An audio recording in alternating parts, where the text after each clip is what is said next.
alhamdulillah gẹ́bẹ́lẹ̀ tí lè ṣe Shifaulinnas tí a máa ṣe ní gbogbo àdúgbò fún Allah subhanahu wa ta'ala tí ń fún wa ṣe tí a bá rí àìpé mo kọ remedy for cough catarrh and cold so èyí tí àwọn Yorùbá tó ń pè ní ikọ́ ọ̀fìnkìn àti òtútù ìgbáyà gẹ́gẹ́ bá dẹ̀ ṣe mọ̀ pé nǹkan tí ó ń jà lọ́wọ́lọ́wọ́ òun náà nìyẹn so tí kàtó bá ṣèyàn ọ̀fìnkìn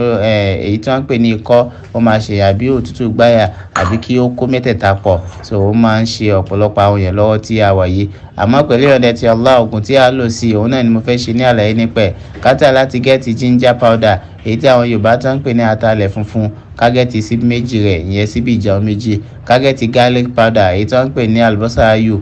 gàrí ẹ̀ kágẹ́tì síbí méjì tiẹ̀ náà kágẹ́tì turmeric powder èyí tó ń pè ní atalẹ̀ pupa kágẹ́tì síbí méjì tiẹ̀ náà kágẹ́tì cinnamon powder èyí tó ń pè ní kókfà àwọn lábá ń pè ní kókfà kò ní orúkọ ní Yorùbá òní kágẹ́tì síbí méjì tiẹ̀ náà kágẹ́tì black seed powder èyí tó ń pè ní habatu sada kágẹ́tì síbí mẹ́ta tiẹ̀ náà kágẹ́tì black pepper èyí tó ń pè ní ìyèrè kágẹ́tì síbí kan tiẹ̀ gbogbo àwọn powder yìí kátà láti da gbogbo ẹ̀ papọ̀ mọ́ àwọn tábà da gbogbo ẹ̀ papọ̀ mọ́ àwọn tán ká mix ẹ̀ dáadáa tábà mix ẹ̀ dáadáa ká wá bu teaspoon kékeré kan yẹn ìlàjì síbí tá a fi ń jẹun ká bu ẹyọ kan rẹ̀ ká bù sínú omi gbóná ìlàjì glass cup tábà bù sínú omi gbóná tó hó dáadáa ìlàjì glass cup tán ká wá tẹ̀ láti fi oyin sí méjì ká fi sí ká dẹ̀ fi omi ọsàn wẹ́wẹ́ sí méjì náà sí ká rò pọ̀ kí a máa mú láàárọ̀ àti ní alẹ́ pẹ̀lú ní gbígbóná báyìí náà lẹ́yìn ìgbà tí a bá jẹun tán. ẹlẹ́ẹ̀kejì bẹ́ẹ̀ kágẹ́tì mint oil èyí táwọn lọ́ba tó ń pè ní òróró nánà so kátà láti gẹ́tì ẹ̀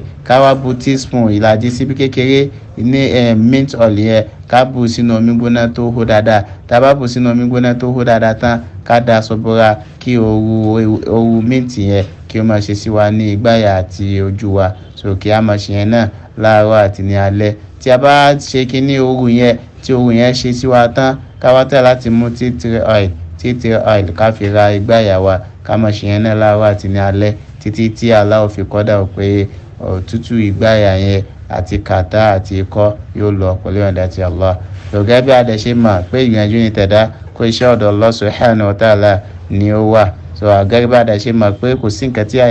sí àìsàn tí Allah subhanahu wa ta'ala tí ó sọ sí orílẹ̀ tí ò ní ìwòsàn ká má gbàgbé láti subscribe sí YouTube channel wa ká like ká comment ká dẹ̀ share Facebook page wa náà àti Instagram náà kákan wa type Shifaulinnas Islamic Chemist Ilorin yóò gbé gbogbo àwọn kìnìyàn wa Allahu a'lam.